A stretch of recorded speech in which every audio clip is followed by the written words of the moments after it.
Эгерде сиз даарат алып аткан мезгилде бисмилланы айтып, ошонун ичинде дуалар менен намазда ушу даарат алып атканда кол жууп аткан, о Алла, менин амал дептеримди оң жагынан бер деп дуа кыласың. Сол жагына келгенде, о Алла, амал дептеримди сол жагынан бере көрбө деп дуа кылабыз. Качан оозубузга суу алганыбызда, о Алла, мени Каусар көлүнүнө суусун ичире көр.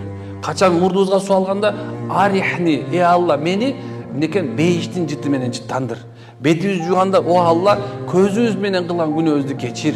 Кол башыбызга суу алганыбызда, субханалла, о Алла, мени жаман ой болгон нерселерден, шайтандын бул ою боло турган жаман ойдон сактай көр деп алабыз. Качан оң бутубуз жууганда, о Алла, оң буту менен бейишке киргиз, о Алла, сол буту менен күнөөгө бастырба деп дуа кылабыз. Карачыңыз, биздин кылып аткан намазда эле ушунча чоң энергия алса болот да, адамчы. Намазда ушунча чоң энергия алса, күч кубат алса болот. Биздин динибиз, субханалла, ушунча деңгээлде сиз бизди бактылуулукка алып барат экен да. Ошол себептен бул эмнекен бир эшиктин ачкычы.